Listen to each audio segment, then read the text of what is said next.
जय माँ कुलदेवी। हमारे जीवन की हर कठिनाई, हर पीड़ा, हर संकट के पीछे कभी कभी हमारे ही अज्ञान और भूलें छिपी होती हैं।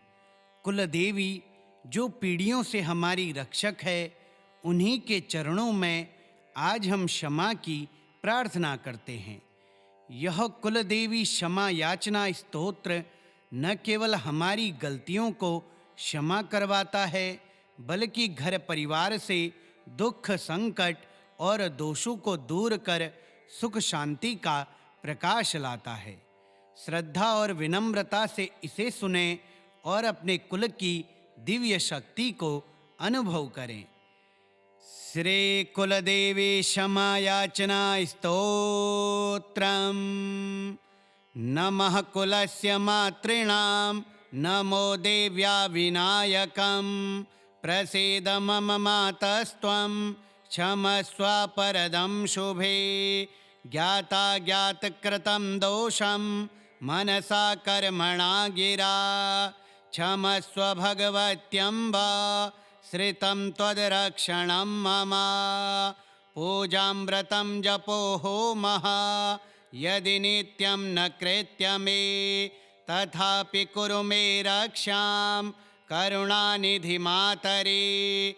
त्वमेव कुलरक्षायै, प्रकटे नित्यदा स्थिते।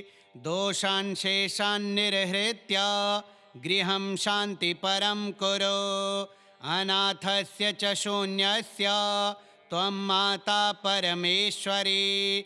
गृहक्लेशं समाप्यैव, सौख्यं दास्यसि नः सदा। यदुक्तं कटुवाक्यं मे, गर्वदर्पसमन्वितं। तदपि त्वं क्षमस्वाशु, शरण्ये करुणामयी।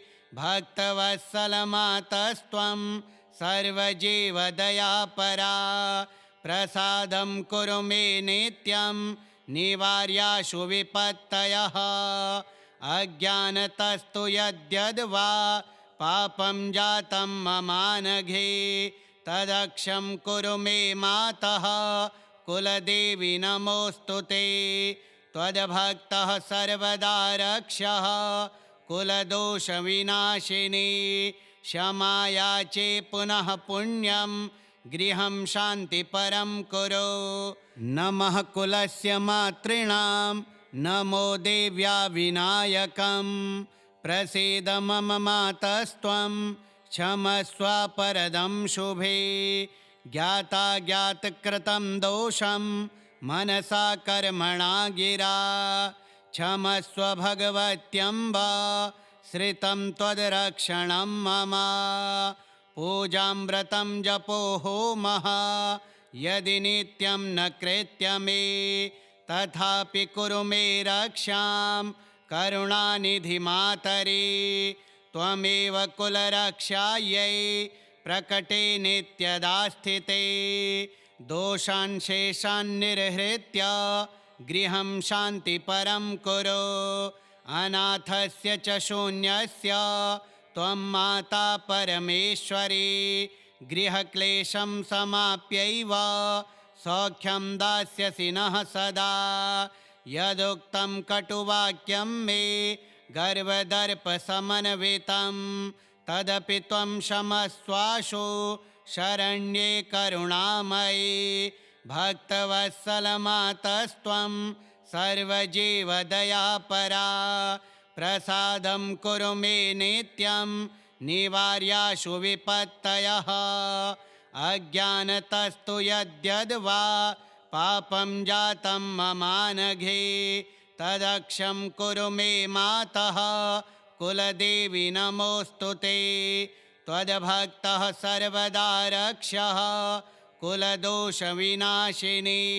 क्षमा याचे पुनः पुण्यं, गृहं शान्तिपरं कुरु। नमः कुलस्य मातॄणां, नमो देव्या विनायकं। प्रसीद मम मातस्त्वं, क्षमस्व परदं शुभे। ज्ञाता ज्ञातकृतं दोषं, मनसा कर्मणा गिरा। क्षमस्व भगवत्यम्ब, श्रितं त्वद्रक्षणं मम। पूजां व्रतं जपो होमः यदि नित्यं न कृत्य मे, तथापि कुरु मे रक्षां करुणानिधि मातरे। त्वमेव कुलरक्षायै प्रकटे नित्यदा स्थिते, दोषान् शेषान् निर्हृत्य गृहं शान्तिपरं कुरु। अनाथस्य च शून्यस्य त्वं माता परमेश्वरी, गृहक्लेशं समाप्यैव सौख्यं दास्यसि नः सदा। यदुक्तं कटुवाक्यं मे गर्वदर्पसमन्वितं, तदपि त्वं क्षमस्वाशु शरण्ये करुणामयी। भक्तवत्सलमातस्त्वं सर्वजीवदयापरा,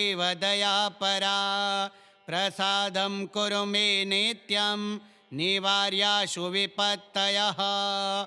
अज्ञानतस्तु यद्यद्वा पापं जातं ममानघे, तदक्षं कुरु मे मातः कुलदेवी नमोऽस्तु ते।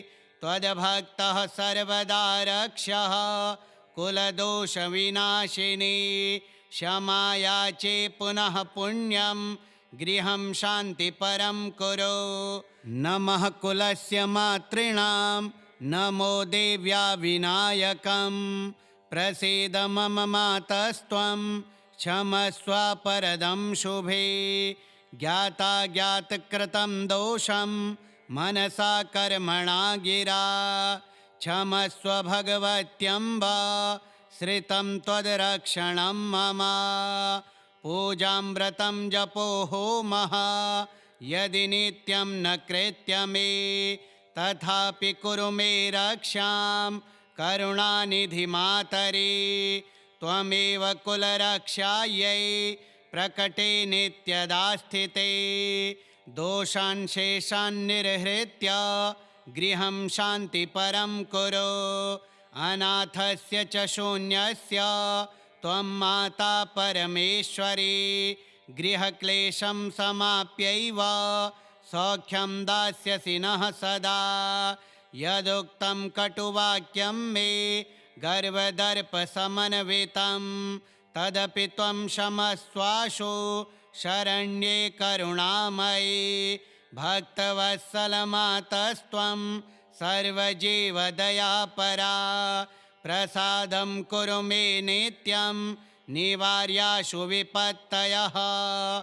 अज्ञानतस्तु यद्यद्वा पापं जातं ममानघे, तदक्षं कुरु मे मातः कुलदेवी नमोऽस्तु ते।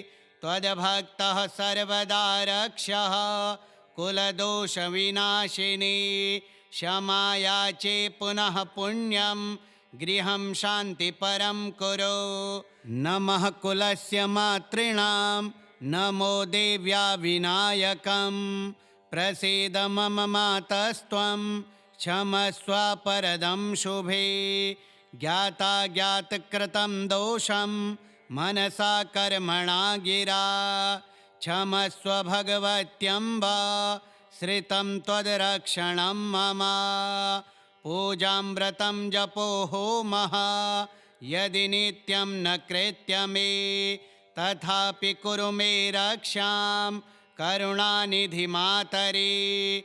त्वमेव कुलरक्षायै प्रकटे नित्यदा स्थिते, दोषान् शेषान् निर्हृत्य गृहं शान्तिपरं कुरु।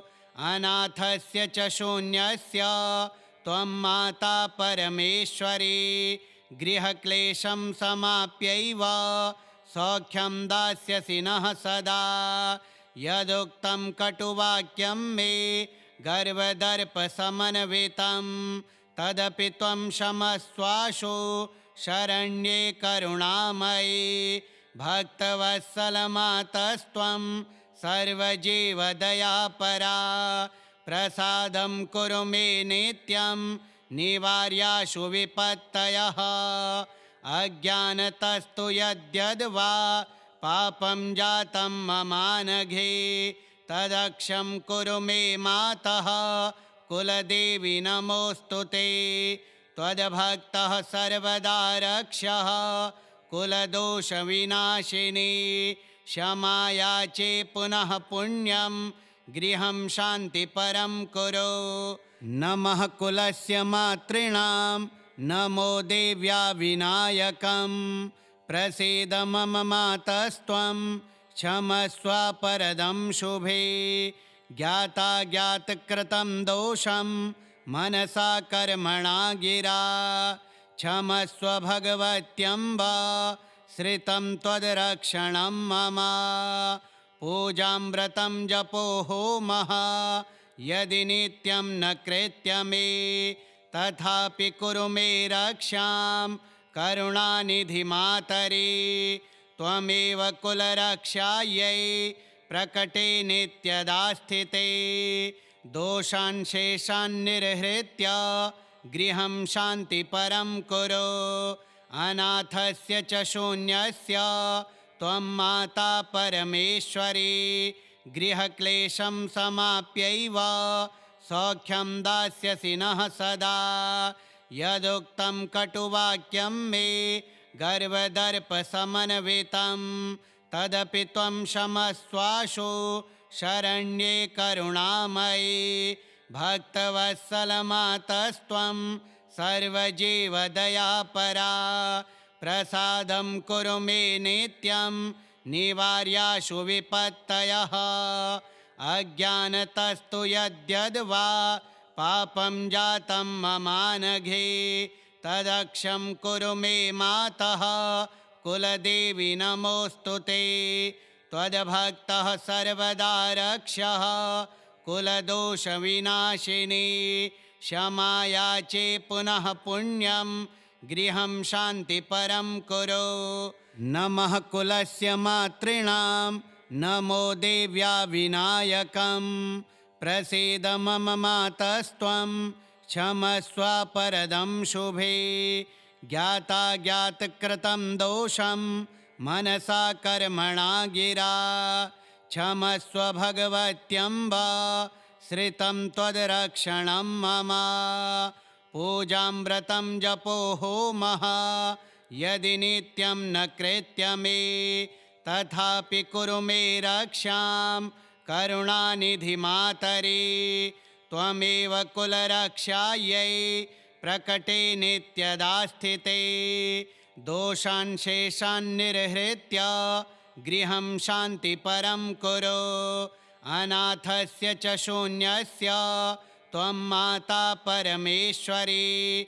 गृहक्लेशं समाप्यैव सौख्यं दास्यसि नः सदा। यदुक्तं कटुवाक्यं मे गर्वदर्पसमन्वितं तदपि त्वं क्षमस्वाशु शरण्ये करुणामयी। भक्तवत्सलमातस्त्वं सर्वजीवदयापरा। प्रसादं कुरु मे नित्यं निवार्याशु विपत्तयः। अज्ञानतस्तु यद्यद्वा पापं जातं ममानघे। तदक्षं कुरु मे मातः कुलदेवी नमोऽस्तु ते। त्वद्भक्तः सर्वदा रक्षः कुलदोषविनाशिनी। क्षमायाचे पुनः पुण्यं गृहं शान्तिपरं कुरु।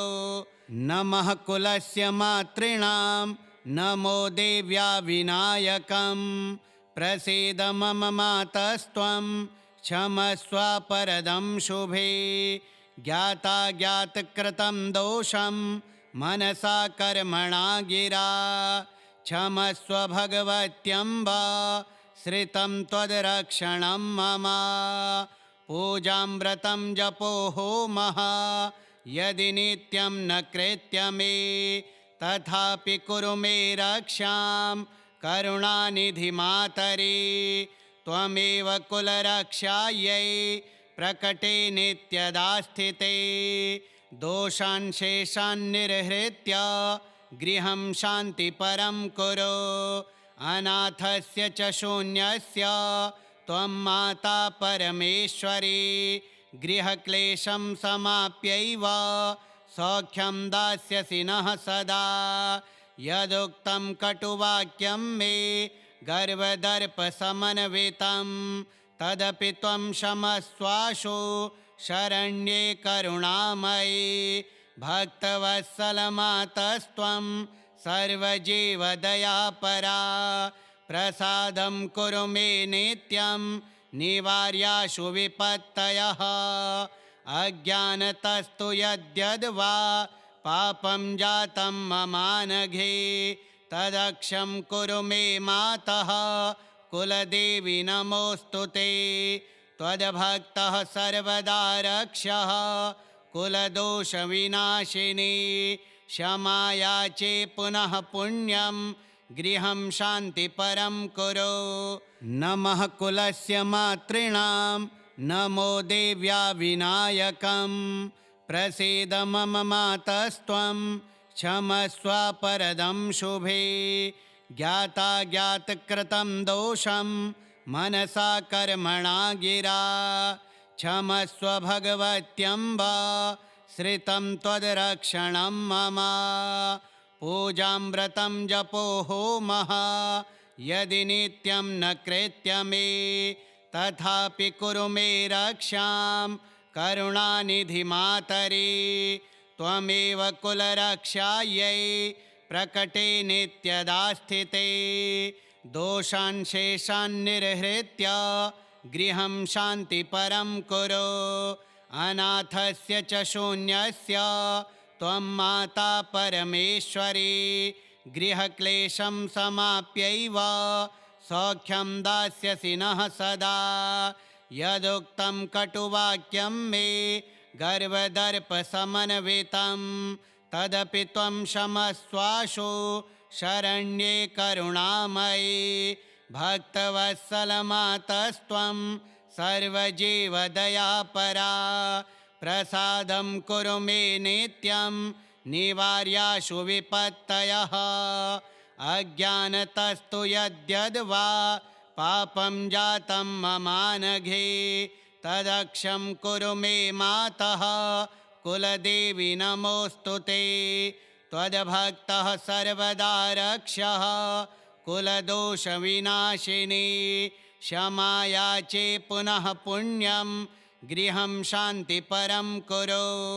नमः कुलस्य मातॄणां नमो देव्या विनायकं प्रसीद मम मातस्त्वं क्षमस्व परदं शुभे। ज्ञाताज्ञातकृतं दोषं मनसा कर्मणा गिरा क्षमस्व भगवत्यम्ब श्रितं त्वद्रक्षणं मम। पूजां व्रतं जपो होमः यदि नित्यं न कृत्य मे तथापि कुरु मे रक्षां करुणानिधि मातरि। त्वमेव कुलरक्षायै प्रकटे नित्यदा स्थिते दोषान् शेषान् निर्हृत्य गृहं शान्तिपरं कुरु। अनाथस्य च शून्यस्य त्वं माता परमेश्वरी गृहक्लेशं समाप्यैव सौख्यं दास्यसि नः सदा। यदुक्तं कटुवाक्यं मे गर्वदर्पसमन्वितं तदपि त्वं क्षमस्वाशु शरण्ये करुणामयि।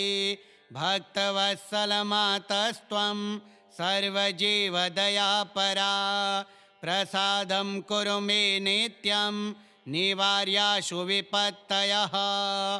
अज्ञानतस्तु यद्यद्वा पापं जातं ममानघे तदक्षं कुरु मे मातः कुलदेवी नमोऽस्तु ते।